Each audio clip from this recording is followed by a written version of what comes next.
The champagne glass slipped from my trembling fingers, shattering against the marble floor of the Grand Continental Hotel in Lagos as I watched my husband of 12 years, Emeka Okafor, carry his ex-girlfriend Chioma out of the swimming pool in his arms like she was his bride all over again. Water dripped from her designer bikini onto his expensive tuxedo, the same tuxedo I had pressed for him that morning before our anniversary celebration. What would you do if you walked in on this? Hit like if you've been betrayed, and comment below where you're watching from. Emeka, I called out, my voice cutting through the poolside chatter of Lagos's elite. Our 3 children, Kemi, 15, Tund, 12, and little Adana, 8, stood frozen beside me in their formal wear, watching their father's public display of infidelity unfold before 200 wedding guests. He didn't even look my way.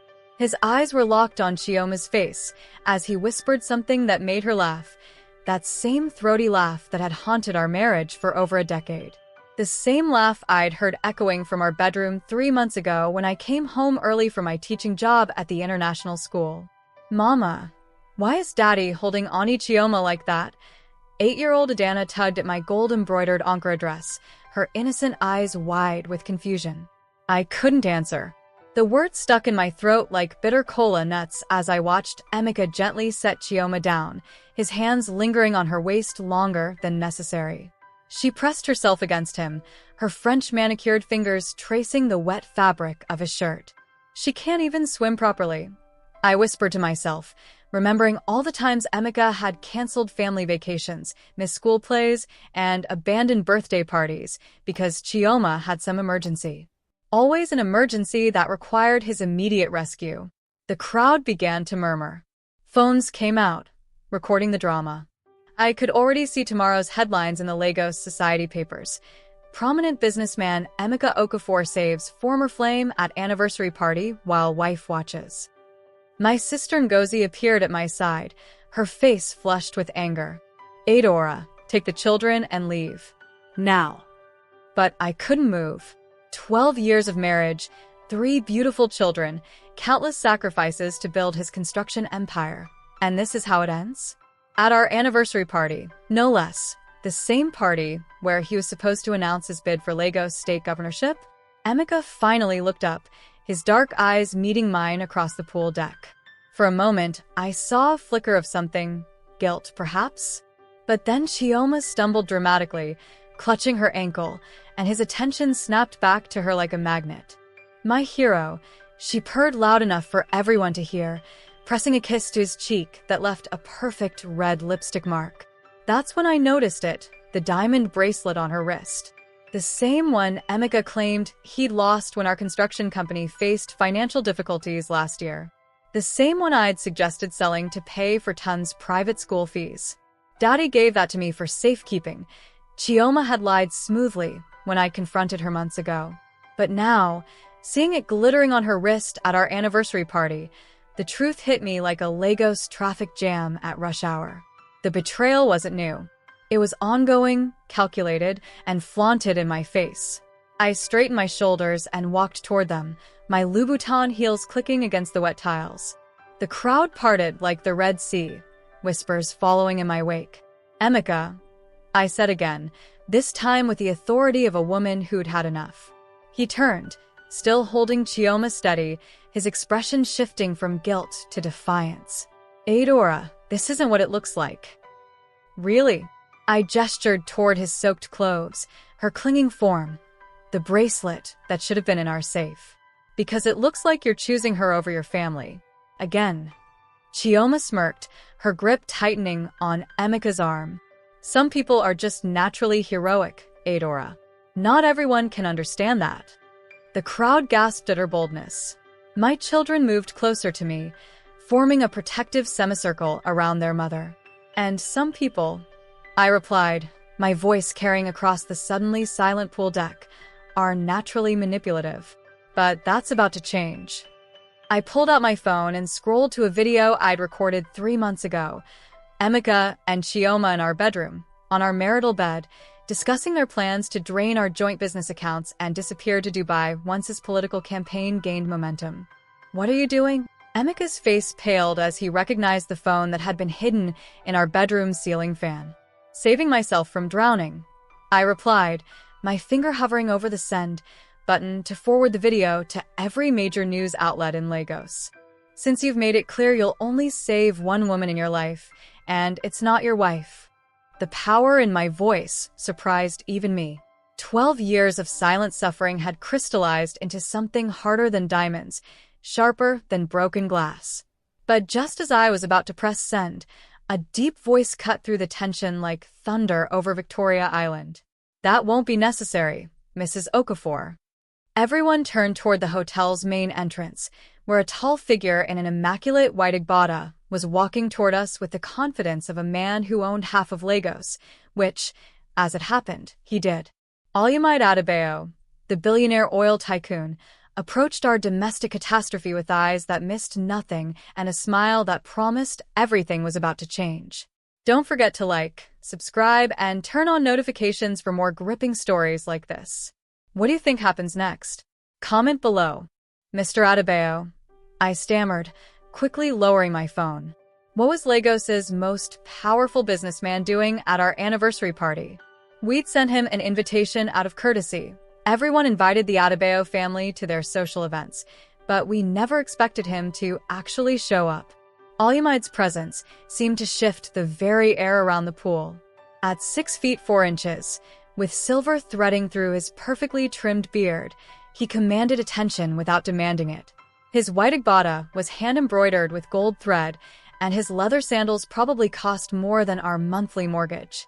I came to congratulate you on your anniversary, he said, his deep voice carrying the authority of a man accustomed to boardrooms and government offices. His eyes swept over the scene. Emeka still dripping wet, Chioma clinging to his arm, me standing with our 3 children like a fortress of wounded dignity. But it seems I've arrived at an interesting moment. Emeka finally released Chioma and stepped forward, his political instincts kicking in. Sir, thank you for honoring us with your presence. This is just a small misunderstanding. Misunderstanding? Olumide's eyebrows rose slightly. From what I observed, your wife appears to be the only one who understands exactly what's happening here. The crowd was mesmerized. Nobody dared breathe too loudly when Olumide Adebayo spoke. He was the king of Lagos business, the man who could make or break political careers with a single phone call. Daddy, who is that man? Adana whispered, moving closer to me. Someone very important, baby. I replied, though I wasn't sure why Olumide's arrival felt like a lifeline thrown to a drowning woman. Chioma, never one to miss an opportunity, stepped forward with her most dazzling smile. Mr. Adebayo, I'm Chioma Okoye. Perhaps you remember my father, Chief Okoye from the textile business? Olumide's gaze moved over her dismissively. I remember your father declaring bankruptcy 2 years ago after embezzling from his partners. His words cut through her confidence like a machete through palm fronds. The crowd murmured again. In Lagos society, such direct confrontation was rarely witnessed, especially from someone of Olumide's stature. Now, he continued, turning his attention back to me, Mrs. Okafor, I believe you have something important to share with us all? My heart hammered against my ribs. The video on my phone felt like dynamite in my hands. One press of a button would destroy Emeka's political aspirations, expose Chioma's manipulations, and probably end my marriage permanently. But it would also destroy our children's image of their father. I hesitated, looking at Kemi's worried face, Tun's clenched fists, little Adana's confused expression. Sometimes, Olumide said quietly, moving closer so only I could hear, the most powerful move is the one you don't make. Let me handle this differently. He turned back to Emeka with a smile that didn't reach his eyes. Mr. Okafor, I've been following your political campaign with interest. Very interesting financial records you've been filing with the Electoral Commission. Emeka's face went ashen. Sir, I don't understand. Of course you do. Olumide's voice remained pleasant, conversational, but everyone could hear the steel beneath it. Particularly the construction contracts you've been awarding to shell companies. Companies that happen to share bank accounts with your personal projects. Chioma's grip on Emika's arm tightened, but now it looked less like affection and more like desperation. "Those documents are confidential," Emika protested weakly. "Not when they cross my desk for approval," Olyamide replied. "You see, the Lagos state government routes many procurement decisions through my advisory board." Imagine my surprise when I discovered that the man running for governor has been using his wife's construction company as a front for money laundering. The crowd gasped collectively. This was better than any Nollywood drama. My mind reeled. Our construction company? The one I'd built from nothing while Emika played politics? The one I'd poured my teaching salary into during the lean years? "That's impossible," I said, my voice stronger than I felt. "I would know if." "Would you?" Olyamide asked gently. "When was the last time you reviewed the company's books, Mrs. Okafor?" The truth hit me like a thunderclap over the Atlantic. Emika had taken control of our business operations 6 months ago, claiming he wanted to lighten my load so I could focus on the children. I'd been grateful, trusting. I'd been a fool. "Emika." I turned to face my husband, seeing him clearly for perhaps the first time in years. "What did you do to my company?" "Our company," he corrected desperately. "Everything I did was for us, for the family, for her." I interrupted, pointing at Chioma, who was now backing toward the hotel entrance like a cornered cat. "You used my life's work to fund your affair." The pool deck erupted in whispers. Phones were definitely recording now. By tomorrow morning, this would be all over social media. But Olyamide wasn't finished. He pulled out his own phone and showed the screen to Emika. "These bank transfers tell quite a story. Monthly payments to Ms. Okoye's Dubai accounts, funded directly from Okafor Construction. Very romantic in a criminal sort of way." Emika's political career was over. We all knew it. But the realization that struck me hardest was simpler. My marriage was over too. "Mrs. Okafor," Olyamide said, his voice soft again, "would you and your children like to leave this party with some dignity intact?" I looked around at the crowd of Lagos society vultures, all waiting to feast on my family's destruction. Then I looked at my children, confused, hurt, but still looking to me for guidance. "Yes," I said firmly. "We would." As we moved toward the hotel exit, Chioma made one last desperate play. "Emika, you can't let them destroy everything we've built." He actually started to move toward her, his instincts still programmed to rescue his ex-girlfriend from consequences. But this time, I didn't wait to see if he would choose her over us. This time, I chose myself. "Come, children," I said, my voice carrying newfound strength. "We're going home." As we reached the hotel lobby, Olyamide fell into step beside us. "Mrs. Okafor, I think you and I should have a conversation very soon. About your construction company. About your future. About ensuring your children's interests are protected." His offer hung in the air like incense in a cathedral, promising, powerful, and completely life-changing. Behind us, I could hear Emika calling my name, but for the first time in 12 years, I didn't look back. Subscribe for more dramatic twists. What do you think Olyamide wants from Adora? Drop your predictions in the comments. 3 days after the anniversary disaster, I sat in my kitchen at 6 a.m., staring at newspaper headlines that screamed my husband's downfall across their front pages. "Gubernatorial candidate in corruption scandal," read the Lagos Tribune. "Okafor Construction, shell game or shell company?" asked the Vanguard. My phone hadn't stopped buzzing since Sunday night. Reporters, friends, family members, and complete strangers all wanted my side of the story. I turned it off after the 15th call, asking if I knew about my husband's Dubai love nest. "Mama, there are people outside with cameras," Kemi announced, peeking through our living room blinds. My 15-year-old daughter had inherited my stubbornness and her father's political instincts, a combination that served her well as the family's unofficial spokesperson since Monday. "How many?" I asked, buttering toast for the younger ones. 6, maybe 7. One has a really big lens." Tund bounded into the kitchen, his school uniform wrinkled, but his spirit intact. At 12, he possessed the remarkable ability to find humor in catastrophe. "Can we charge them for taking pictures of our house? Like a photo fee?" "It doesn't work that way, baby," I replied, trying to smile. The truth was, we might need every naira we could get. Emeka had cleaned out our joint accounts before disappearing, presumably to Dubai with Chioma, though the authorities had frozen his passport pending investigation. Little Adana climbed into her chair, her school bag packed and ready. Mama, will Daddy come home today? The question I'd been dreading for 3 days. How do you explain to an 8-year-old that her hero father was a criminal who chose his ex-girlfriend over his family? I don't think so, sweetie. Daddy has some business to take care of. My phone, which I'd finally turned back on, rang immediately. The caller ID made my heart skip. Olumide Adebayo. Mrs. Okafor? I hope I'm not calling too early. Not at all, Mr. Adebayo. I walked into the pantry for privacy. I wanted to thank you for Sunday night.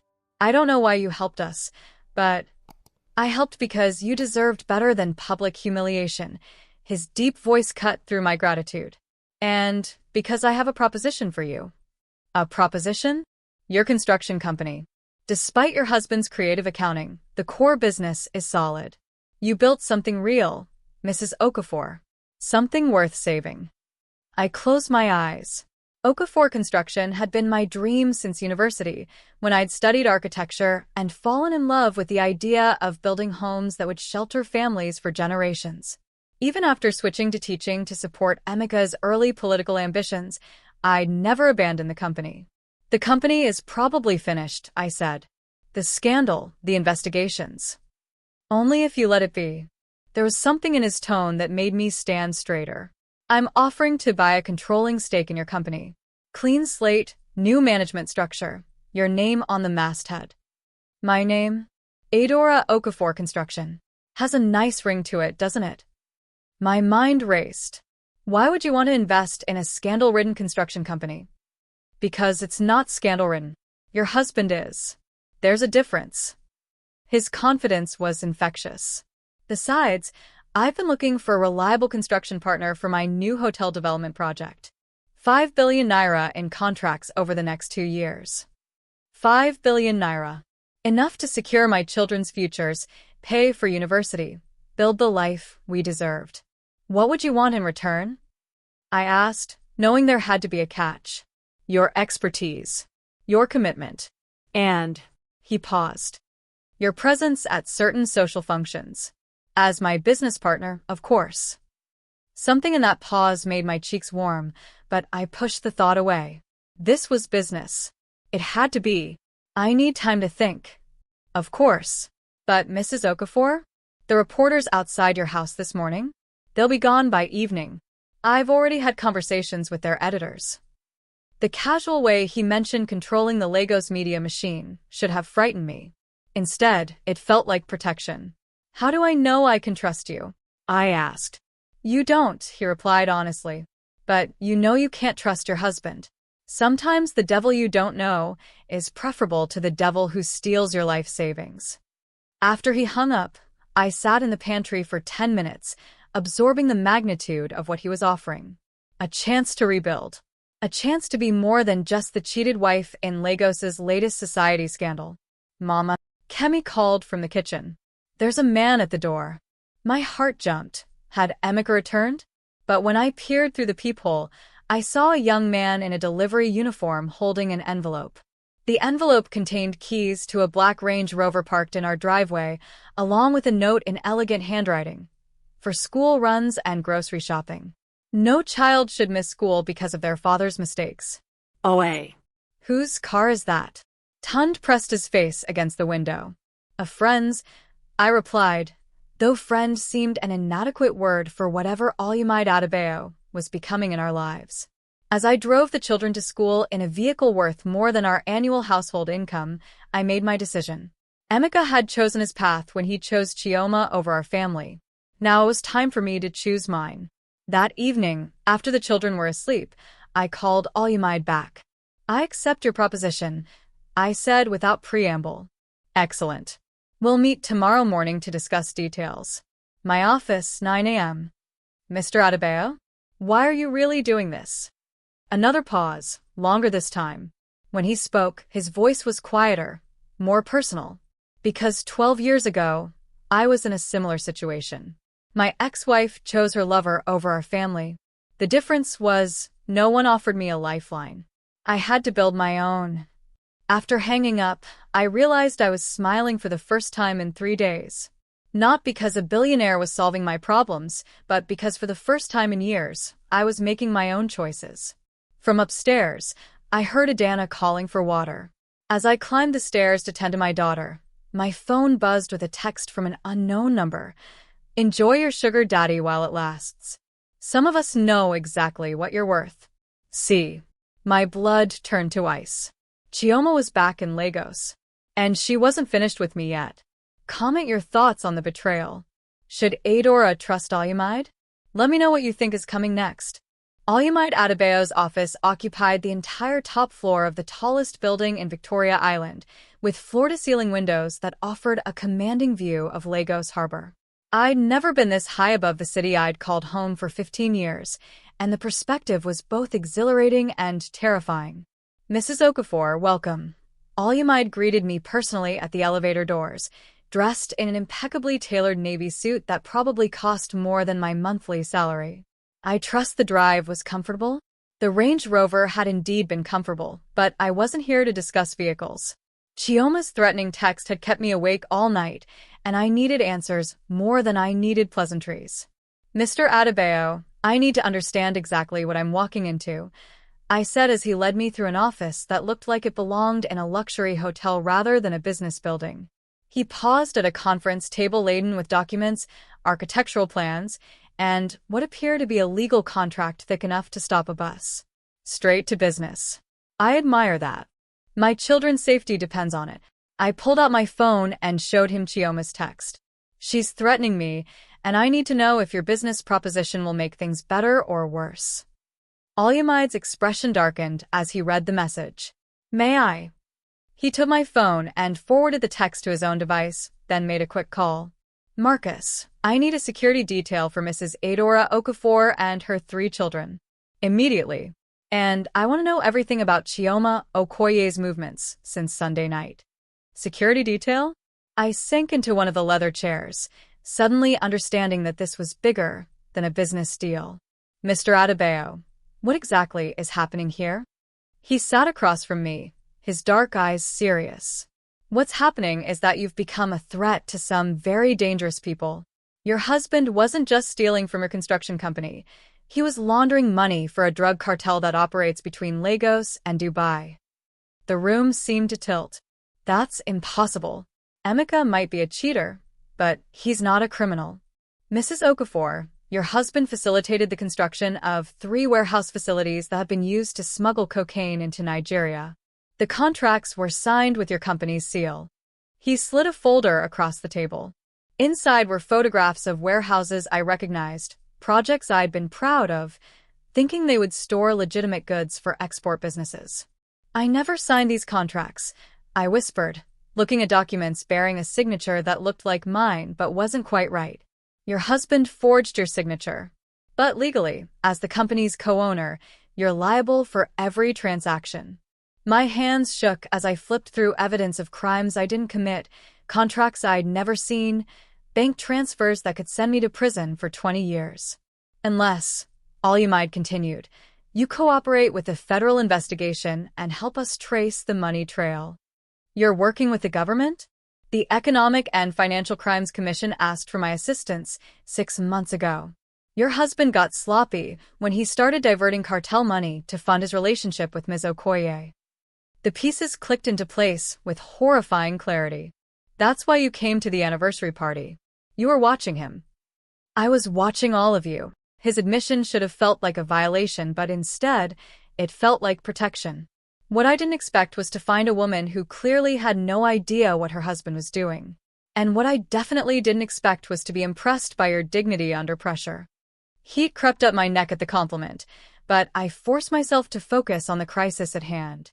So this business proposition is real, but it's also cover. If you agree to work with us, you'll be given immunity in exchange for your testimony. Your construction company will be restructured under my investment group, which gives you legal protection and financial security. And if I don't agree? His silence was answer enough. I thought about my children, getting ready for school in our house that might soon belong to the government if Emika's crimes caught up with us. I thought about the journalists who'd finally disappeared from our front lawn, and how quickly they'd return if I was arrested. What would I need to do? Attend social functions with me as my business partner. Certain people will approach us, thinking you're my new romantic interest. They'll offer deals, share information they wouldn't normally share. We'll record everything. You want me to be bait. I want you to be a businesswoman who happens to be in a position to help law enforcement catch some very bad people. My phone buzzed with another text from Chioma. Coffee tomorrow? We need to talk about Dubai. And your children's safety. I showed Olyumide the message. His jaw tightened. She's escalating, which means she's scared. He stood and walked to the window. Mrs. Okafor, I won't lie to you. Working with us is dangerous. But not working with us is more dangerous. These people don't leave loose ends. And if something happens to me, who protects my children? I do. The certainty in his voice made me look up. I give you my word. It was a leap of faith the size of Lagos Harbor. Trusting a man I barely knew to protect everything I held dear. But what choice did I have? Emika had destroyed our life so thoroughly that the only way forward was through the flames. I'll do it, I said. But I have conditions. Name them. My children know nothing about this. As far as they're concerned, you're a business investor, nothing more. And if anything happens to me, you make sure they're taken care of. Education, housing, everything. Agreed. He pulled out a phone I hadn't seen before, sleeker, more expensive looking than his regular device. This is how we'll communicate about the operation. It's encrypted and untraceable. As he handed me the phone, our fingers brushed, and I felt an electric current that had nothing to do with criminal investigations or business deals. The look in his eyes suggested he felt it too. Mrs. Okafor. Adora, I corrected. If we're going to be business partners, you should use my first name. Adora. The way he said it made my name sound like music. Are you ready to become someone else's worst nightmare? Before I could answer, his regular phone rang. He listened for a moment, his expression growing grim. Chioma Okoye just boarded a flight from Dubai, he said after hanging up. She'll be in Lagos tomorrow morning. And according to our sources, she's not coming alone. The game, whatever it was about to begin in earnest. And I was no longer just a cheated wife trying to rebuild her life. I was a weapon in a war I didn't fully understand yet. But I was ready to learn. Share this with someone who loves drama. What do you think Chioma is planning? Hit subscribe to see how this unfolds. The next morning, I dressed for war. Not the obvious kind. I chose a simple black dress and pearls, my teaching uniform transformed into armor. But as I applied lipstick in my bedroom mirror, I caught sight of the encrypted phone Olyumide had given me, charging silently on my nightstand like a sleeping weapon. Mama, you look pretty, Adana observed from my doorway, already dressed for school in her crisp white shirt and blue pinafore. Thank you, baby. Mama has an important meeting today. What I didn't tell her was that the meeting was with the woman who'd been systematically destroying our family for over a year, and that I'd be wearing a wire hidden in my bra, courtesy of Marcus, Olyumide's head of security. The coffee shop Chioma had chosen was on the mainland, Suralere specifically, far from the upscale Lagos Island locations where we might be recognized. Smart, I had to admit. She was thinking like someone with secrets to protect. I arrived 15 minutes early and chose a table with clear sightlines to all entrances, another tip from Marcus's crash course in personal safety. The cafe was busy with morning commuters grabbing quick breakfasts before battling Lagos traffic, which provided good cover for the two plainclothes officers Olyumide had stationed at separate tables. Chioma walked in at exactly 10 a.m., and I almost didn't recognize her. Gone was the glamorous socialite from the anniversary party. This version wore designer jeans, a simple white blouse, and large sunglasses that covered half her face. Her usually perfect hair was pulled back in a ponytail, and she moved with the nervous energy of someone constantly checking over her shoulder. She was afraid. The realization gave me confidence I didn't know I possessed. Adora. She sat down across from me without ordering anything, keeping her sunglasses on despite being indoors. Chioma. I sipped my coffee calmly, though my heart was racing. You look different. Dubai was educational. Her voice carried an edge I'd never heard before. I learned a lot about business, about loyalty, about what happens to people who don't pay their debts. I wouldn't know. I've never been to Dubai. But your husband has. Many times. With my money. I blinked, genuinely surprised. Your money? She leaned forward, lowering her voice. Did you really think Emeka was funding our relationship with construction profits? Your little teaching salary and small-time building contracts. The insult to my work stung, but I kept my expression neutral. I thought he was using our joint accounts. He was. To pay back what he'd borrowed from my associates. She pulled out her phone and showed me bank statements. 200 million naira, 8 ora. That's what your husband owes my people. 200 million naira. The number was so large I couldn't process it immediately. It was more money than I'd see in several lifetimes of teaching. What people? I asked, though I was beginning to understand. People who don't accept, my wife found out, as an excuse for non-payment. She put the phone away. People who now consider you responsible for your husband's debt. The wire felt suddenly heavy against my skin. Every word of this conversation was being recorded, but that wouldn't help me if Chioma's associates decided to collect their money from my children instead of me. I don't have 200 million naira, I said quietly, but your new boyfriend does. I kept my face blank, though internally I was cursing Lagos society's gossip network. Of course, people had noticed Olumide's attention at the anniversary party, the Range Rover in my driveway, my visit to his office. Mr. Adebayo is a business investor. Mr. Adebayo is a lot of things.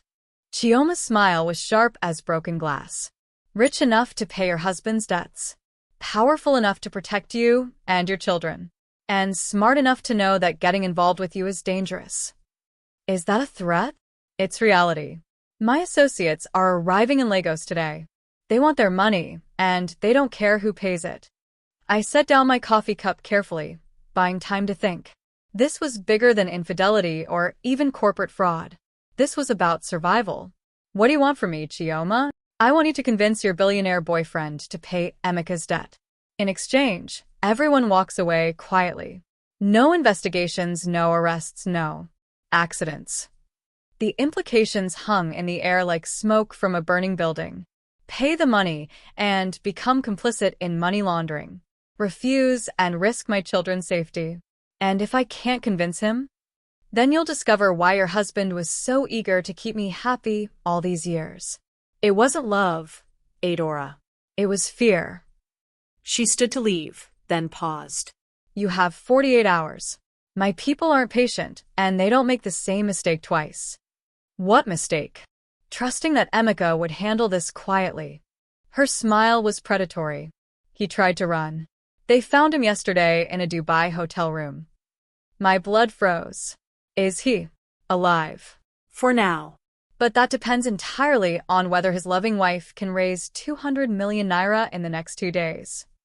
After she left, I sat in the coffee shop for another 10 minutes, letting the gravity of the situation settle over me like a heavy blanket. Emeka wasn't just a cheater. He was a money launderer who'd gotten in over his head with dangerous people. And now those people were coming for me. The encrypted phone buzzed with a message from Olumide. Location secure. Extraction in 5 minutes. Through the cafe window, I saw a black sedan pulling up to the curb. Marcus stepped out and nodded almost imperceptibly in my direction. As I gathered my purse and walked toward the exit, I realized that everything had changed in the span of one conversation. I wasn't just helping law enforcement catch criminals anymore. I was fighting for my family's survival against people who had already demonstrated they were willing to kill. But I also realized something else. I wasn't as helpless as I'd felt 3 days ago. I had resources now, allies, and information that could be more valuable than money. The question was whether I was brave enough to use them. Outside, Marcus held the sedan door open for me. Mrs. Okafor, Mr. Adebayo is waiting. Good, I replied, surprising myself with the steel in my voice. Because we need to have a very serious conversation about Dubai. As we drove back toward Victoria Island, I caught sight of Chioma in the cafe window, making a phone call with animated gestures. She was reporting to someone, updating them on our conversation, which meant she had no idea that every word she'd said was now in the possession of the Economic and Financial Crimes Commission, and that her associates were about to walk into a trap that had been months in the making. The hunter, it seemed, was about to become the hunted. Don't miss what happens next. Subscribe and hit the notification bell. This story is about to get intense. Olymide's office felt different when I returned that afternoon, less like a boardroom and more like a war room. The conference table was covered with photographs, documents, and what appeared to be surveillance equipment. 3 men I didn't recognize sat alongside Marcus, all of them studying computer screens with the intensity of surgeons performing delicate operations. Adora. Olymide stood as I entered, his usual composed demeanor replaced by something sharper, more urgent. How are you feeling? Actually, said one of the men I didn't recognize, a thin, serious-looking person in wire-rimmed glasses, your life is worth considerably more than that. I'm Agent Babatunde Adeyemi, Economic and Financial Crimes Commission. And you just helped us record the confession we've been waiting 6 months to hear. He played back Chioma's voice from the coffee shop. 200 million naira, Adora. That's what your husband owes my people. My associates are arriving in Lagos today. She just admitted to money laundering, extortion, and association with organized crime, Agent Adeyemi continued. But more importantly, she confirmed that the Dubai connection is active and that key players are en route to Lagos. Which means, Olymide added grimly, you and your children are in immediate danger until we can neutralize the threat. I thought about Kemi, Tund, and Adana, probably doing homework at our dining room table right now, completely unaware that their mother was sitting in a room planning what amounted to a police sting operation. What's the plan? I asked, surprised by my own calm. The plan depends on you, Agent Adeyemi said. We can extract you and your children tonight, place you in protective custody, and hope we can build a case against these people without additional evidence. Or, I sensed there was another option. Or you help us catch them in the act. Olymide leaned forward. Chioma gave you 48 hours to raise the money. Especially them. Marcus spoke for the first time since I'd arrived. These aren't just drug dealers, Mrs. Okafor. This is an international trafficking ring that's been using Lagos as a hub for operations across West Africa. Catching them here means saving lives across the region. The weight of that responsibility settled on my shoulders like a heavy coat. This wasn't just about protecting my family anymore, it was about protecting other families, other children whose parents might get caught in the same web that had trapped Emeka. What would I have to do? Agent Adeyemi pulled out a tablet and showed me what looked like a floor plan. Tomorrow evening, you'll meet with Chioma and her associates at a location they choose. You'll tell them that Olymide has agreed to pay the debt, but he wants to meet them personally to discuss additional business opportunities. You want me to convince a billionaire to walk into a meeting with international criminals? I want you to convince criminals that a billionaire wants to meet with them, Olymide corrected. There's a difference. He stood and walked to the window overlooking Lagos Harbor. The location will be secured by our people. Every exit will be monitored. You'll be wearing more than just a wire. You'll have a full tactical communications setup. And if something goes wrong, nothing will go wrong, he said with the confidence of a man accustomed to controlling outcomes.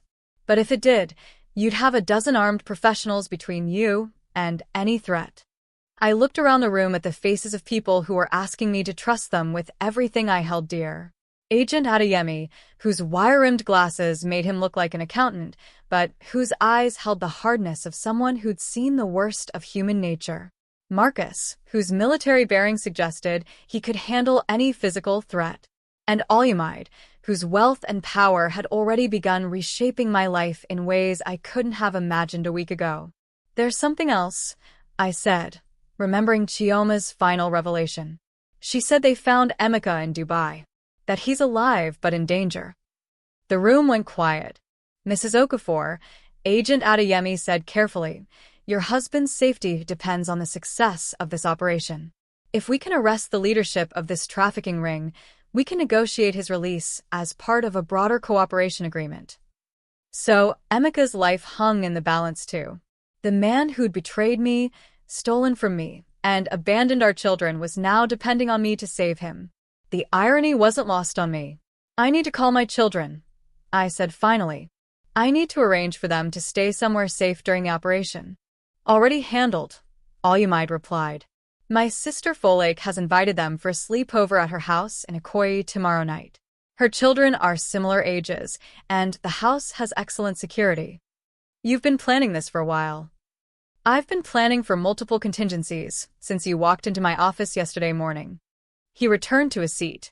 "The question is whether you're ready to trust us completely." I thought about the woman I'd been a week ago, a teacher and mother who built small construction projects and tried not to think too hard about her husband's absences.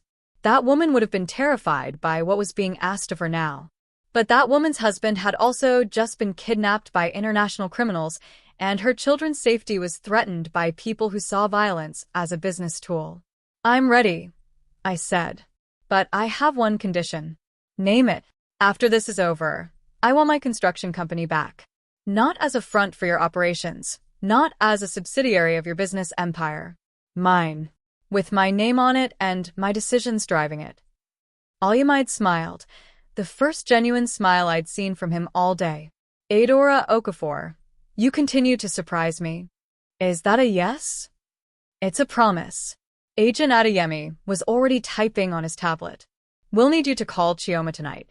Tell her you've arranged for the money, but Alumide wants to meet tomorrow evening to discuss the terms." "Where?" "The Wharf Rat," Marcus said. "It's a restaurant in Apapa, near the port.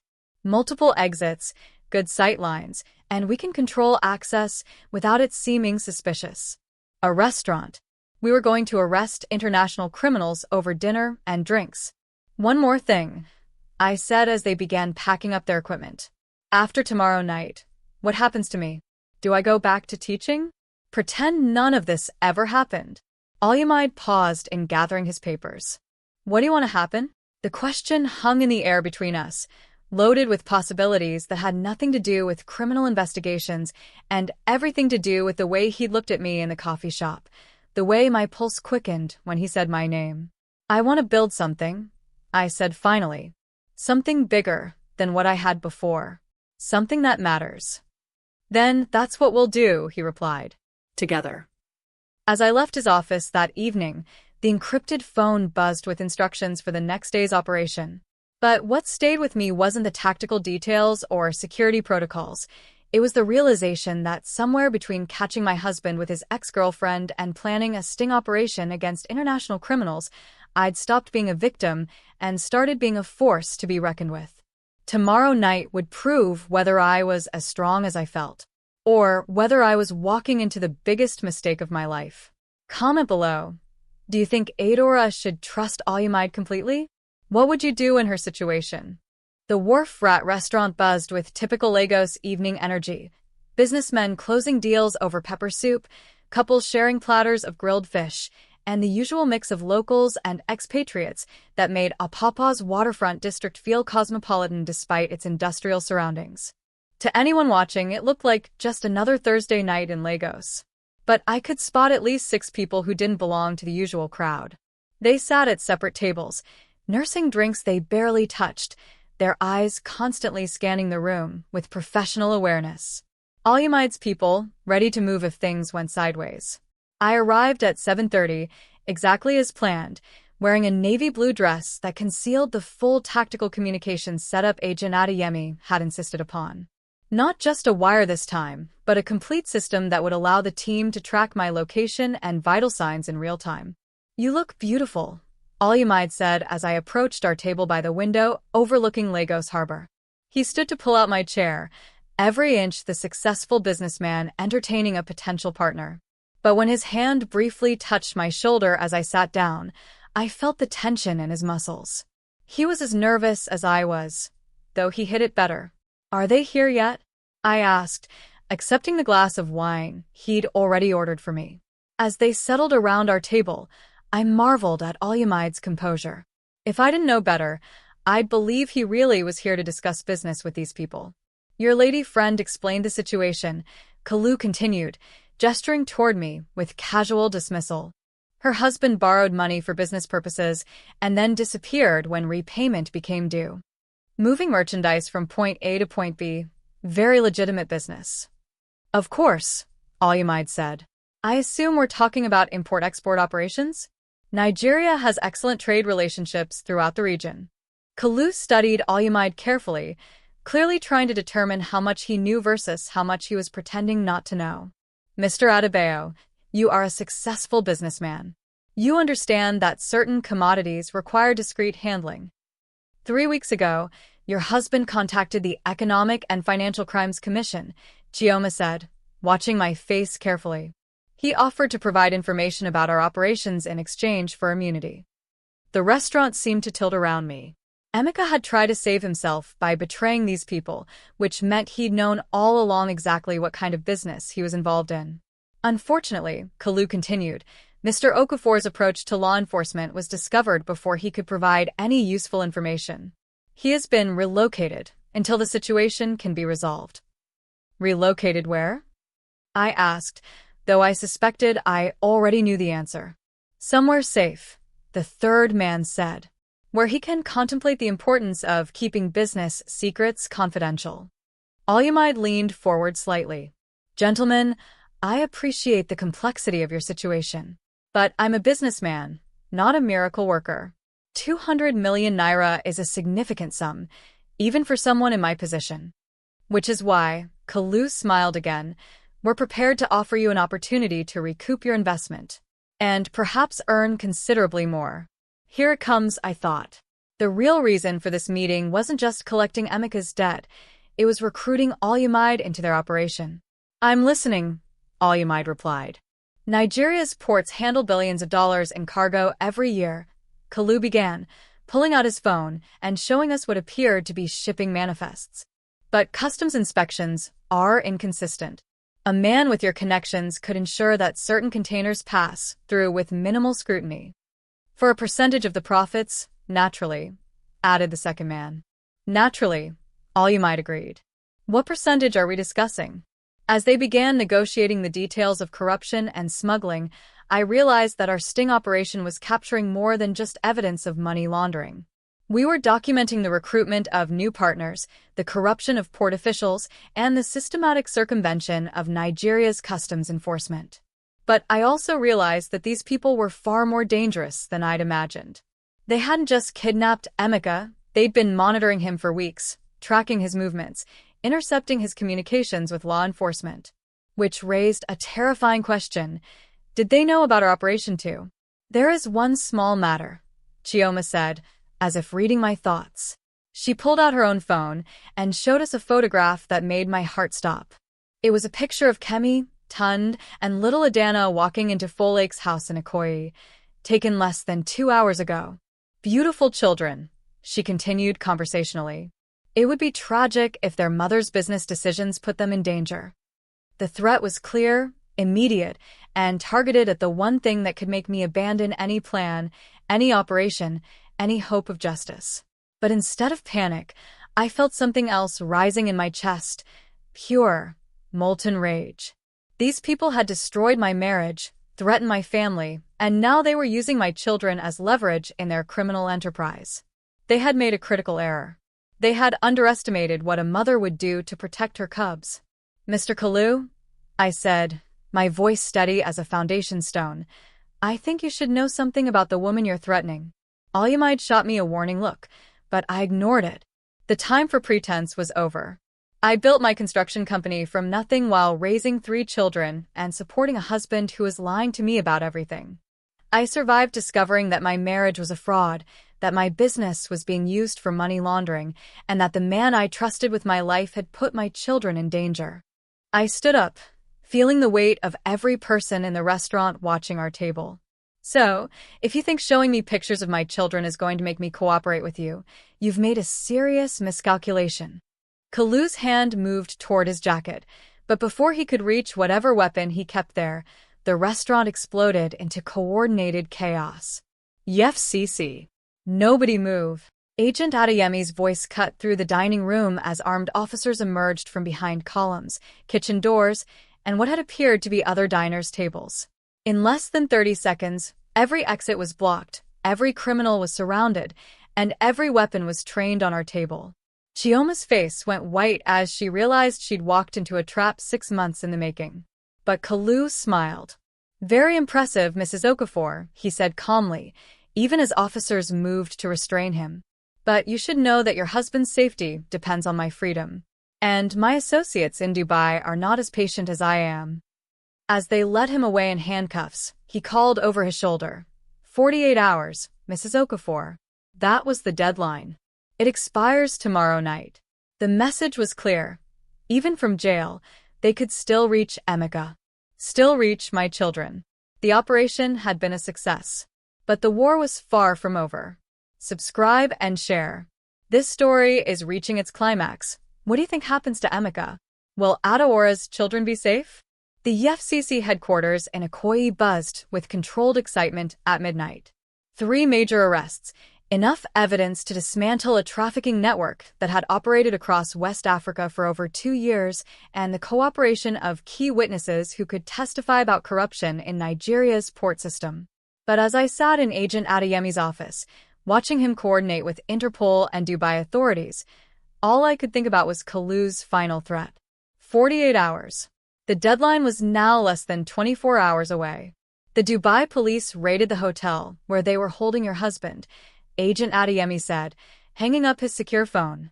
But the room was empty. They moved him sometime yesterday. So he could be anywhere. I sipped cold coffee from a plastic cup, my 4th cup since leaving the restaurant. Not anywhere, Alyamide corrected from his position by the window. Somewhere they can communicate with their network. Somewhere they feel secure. And somewhere they can. He didn't finish the sentence. Somewhere they can kill him if we don't pay. I completed grimly. We will find him, Agent Adeyemi said with professional confidence. Kalu and Chioma are already providing information in exchange for reduced sentences. What kind of information? Marcus, who'd been silent since the arrests, looked up from his laptop. Account numbers, contact protocols, safe house locations. Chioma, in particular, is very motivated to cooperate. Because she's facing 25 years in prison for money laundering and conspiracy charges, Alyamide added with satisfaction. My encrypted phone buzzed. A text from an unknown number. Your husband has 16 hours. Transfer instructions will follow.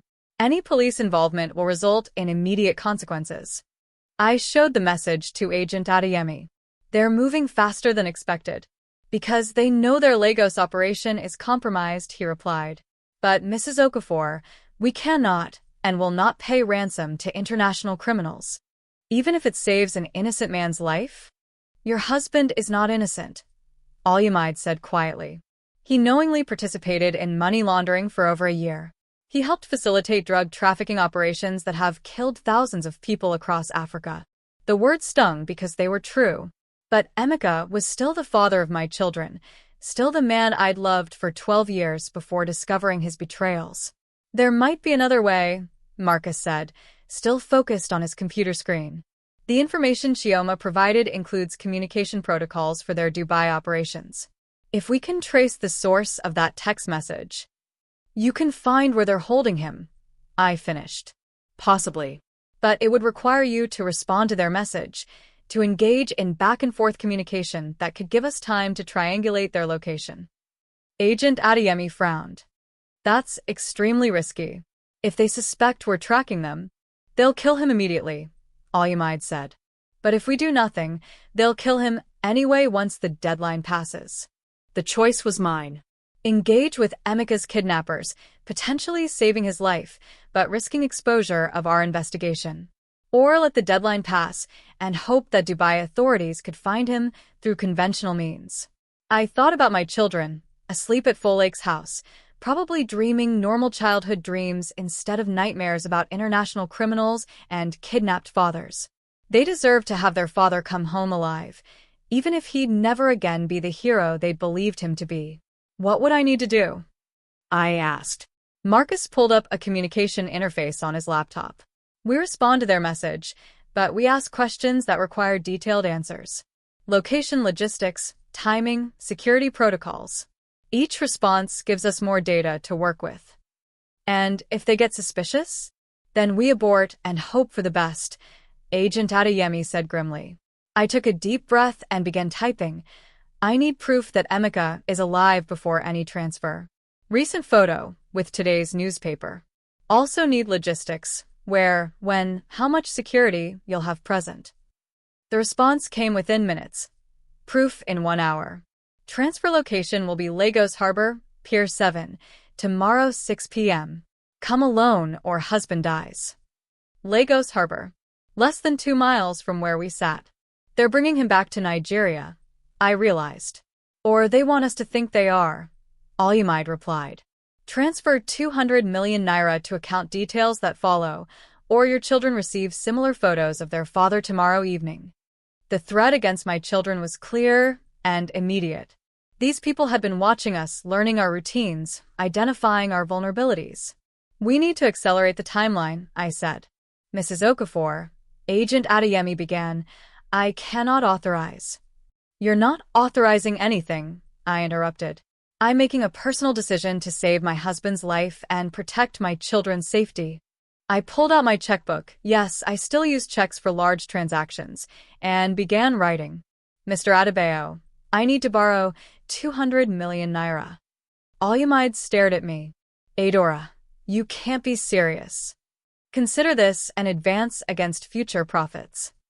That's not how business investments work. This isn't a business investment.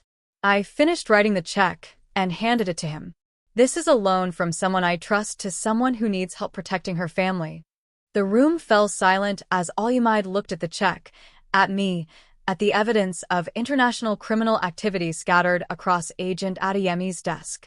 If I do this, he said finally, if you do this, you help save a father's life and protect 3 children who've already lost too much. He took the check. Agent Adeyemi, he said, I assume this conversation never happened? What conversation? The agent replied without looking up from his computer. As Olumide made arrangements for the wire transfer, I realized that somewhere in the chaos of the past week, something fundamental had shifted between us. This wasn't about business partnerships or criminal investigations anymore. This was about 2 people who'd found each other in the wreckage of their previous lives and decided to trust each other completely. Adora, he said quietly as he finished the banking arrangements, after this is over, we need to have a serious conversation about what happens next. Between us. Between us. Before I could respond, Marcus looked up from his tracking equipment with the first good news we'd had in hours. Got them, he said. Dubai Marina, Building 14, Floor 23. Dubai police are moving now. In a luxury apartment overlooking one of the world's most expensive harbors, Emeka's captors were about to discover that taking a Nigerian businessman's wife hostage had been the worst mistake of their criminal careers. But as we waited for confirmation of the rescue operation, I couldn't shake the feeling that this was only the beginning of something much larger.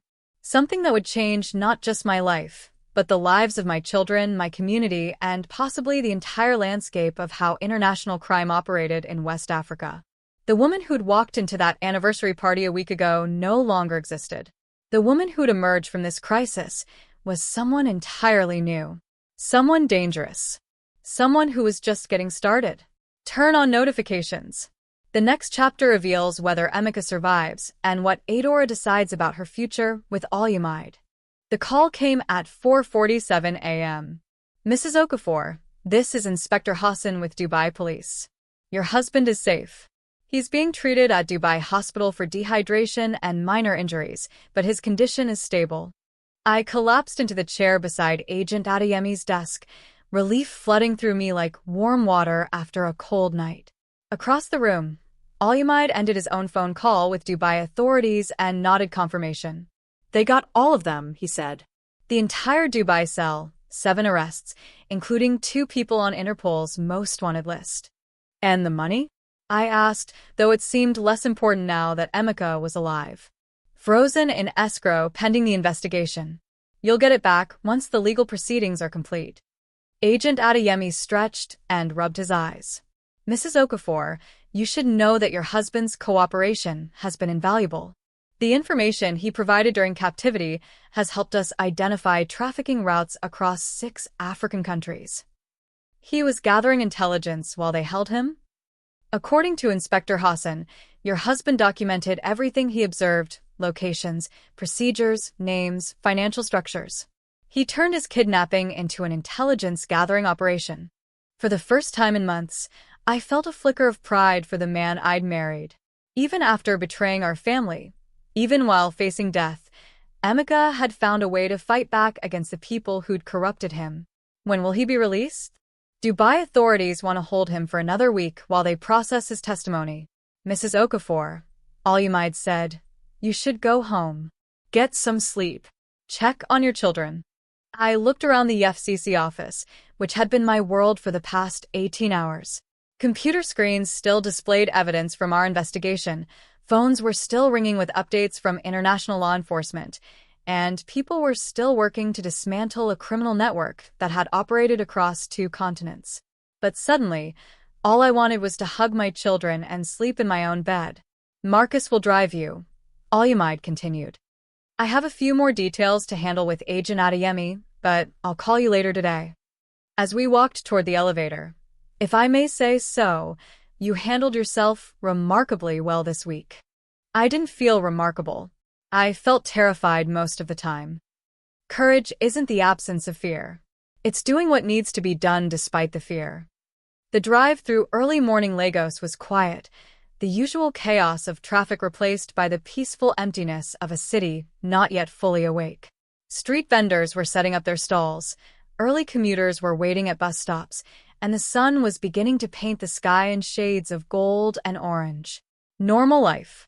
The kind of life I'd been living a week ago, before discovering that my marriage was built on lies and my business was a front for international criminals. I wanted something bigger, something that mattered. Something worthy of the woman I discovered myself to be during the worst week of my life. Inside the house, everything was exactly as I'd left it. Children's homework on the dining table, coffee cups in the sink, family photos on the mantel that now seemed to document a life that had belonged to someone else. I showered, changed into clean clothes, and was making breakfast when my phone rang. Mama. Adana's excited voice filled the kitchen. Auntie Folake made pancakes for breakfast. Can we stay another day? We'll see, baby. Are your brother and sister there? Kemi is reading, and Tund is playing video games with Auntie Folake's son. Mama, when are you coming to get us? Soon. I need to handle some business first, but I'll be there this afternoon. A week ago, I was a teacher and part-time construction company owner whose biggest concern was whether Emeka would remember to pick up Adana from school. Now I was the key witness in an international criminal investigation, the owner of a construction company with a 5 billion naira development contract, and, what? Alumide's business partner? Something more? My phone rang again. This time it was him. How are you feeling? His deep voice was gentle, concerned. Like I've lived 3 lifetimes in the past 7 days. That's understandable. Listen, I know you're exhausted, but I need to ask you something important. What? The hotel development project I mentioned, the 5 billion naira contract? I wasn't making that up to provide cover for our investigation. It's real, and I want your company to handle it. I set down my coffee cup carefully. Alumide, I appreciate everything you've done for me, but I don't want charity. This isn't charity. Yesterday, you faced down international criminals to protect your family. You coordinated with law enforcement to dismantle a trafficking network. You negotiated with kidnappers to save your husband's life.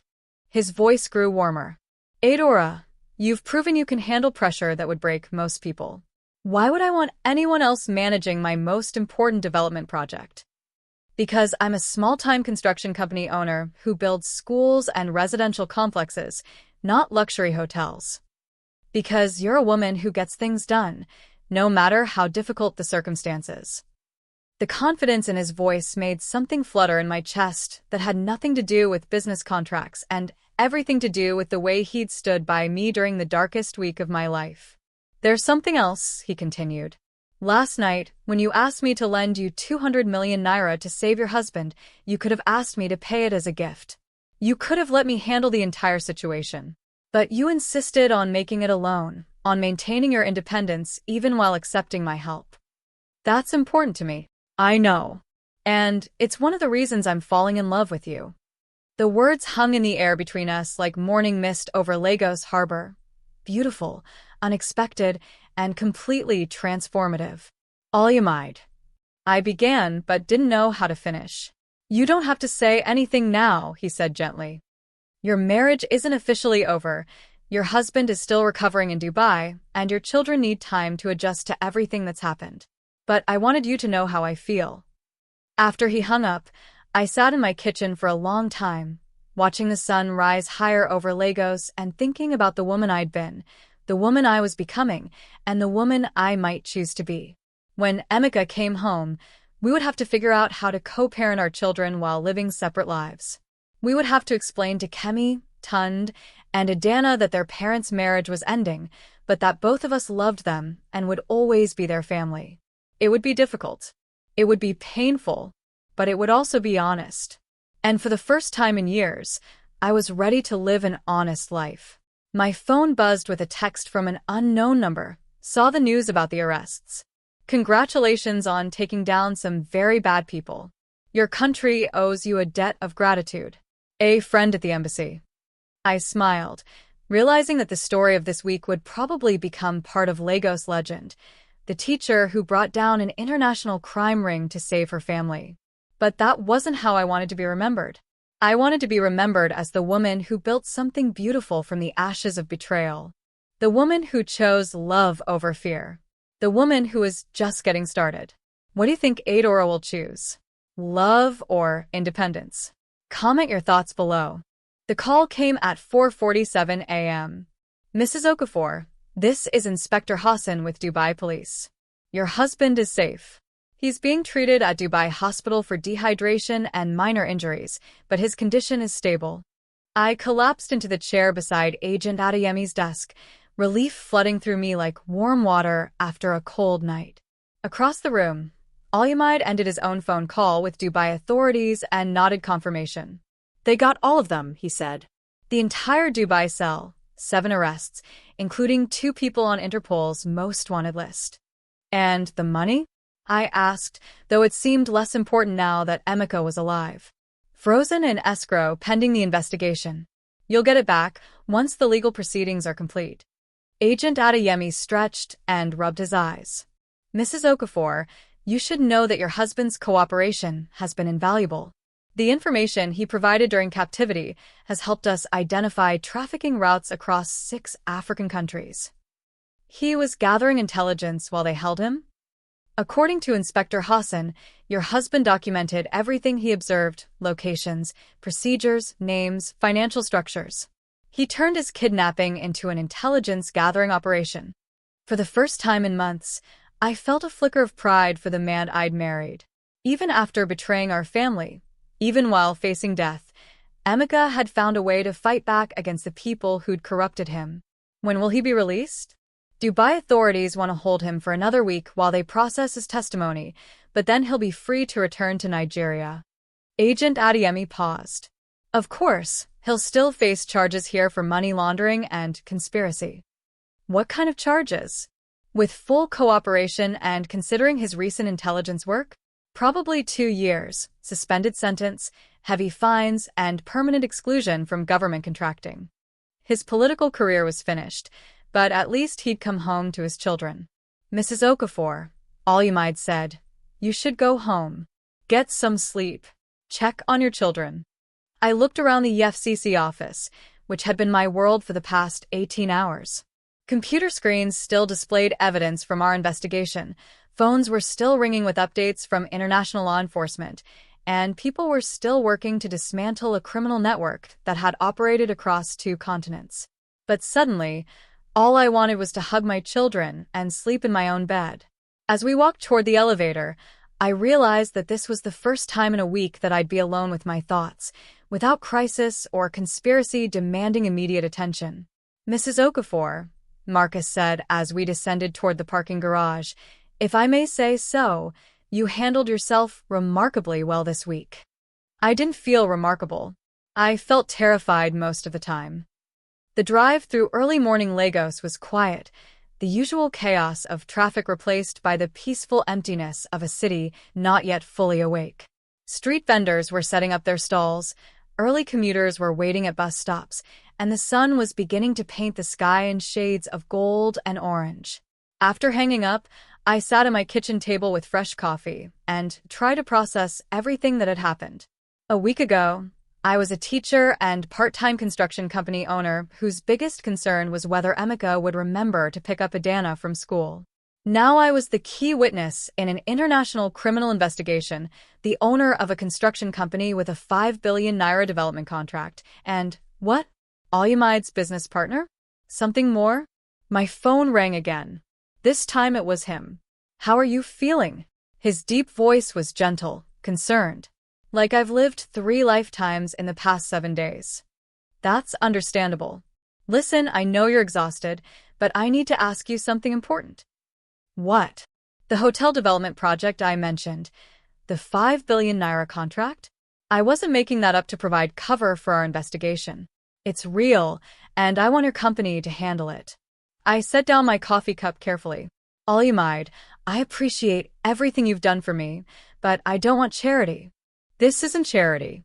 Adora, you've proven you can handle pressure that would break most people. Why would I want anyone else managing my most important development project?"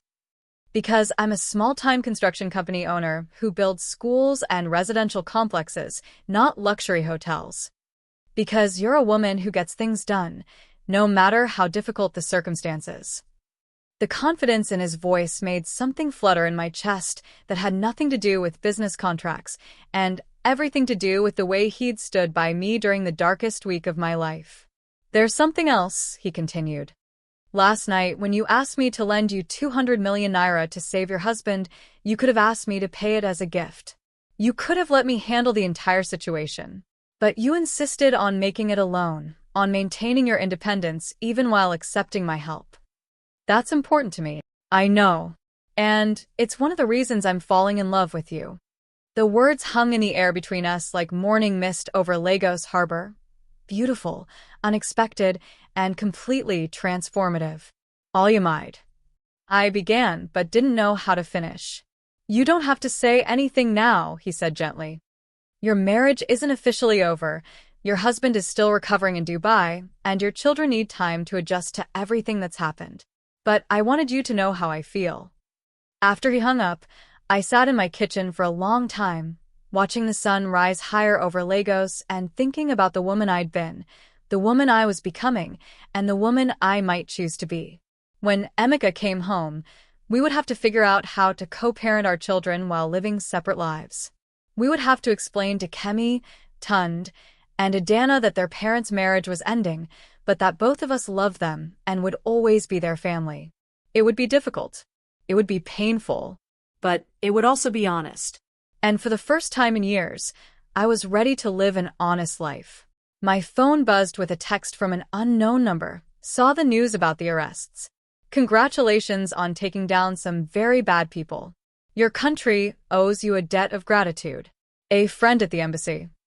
I smiled, realizing that the story of this week would probably become part of Lagos legend, the teacher who brought down an international crime ring to save her family. But that wasn't how I wanted to be remembered. I wanted to be remembered as the woman who built something beautiful from the ashes of betrayal.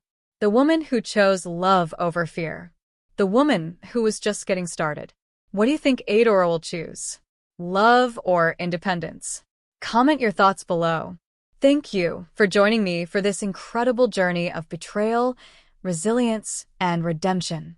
If this story touched your heart, please like this video, subscribe to African Tales by Ben for more dramatic stories, and share this with someone who believes in the power of starting over. Comment below, what was your favorite moment in Adeora's transformation? And where are you watching from? I love hearing from viewers around the world. Don't forget to hit the notification bell so you never miss our latest stories of love, drama, and triumph. Until next time, Remember that sometimes the worst betrayal leads to the most beautiful new beginning.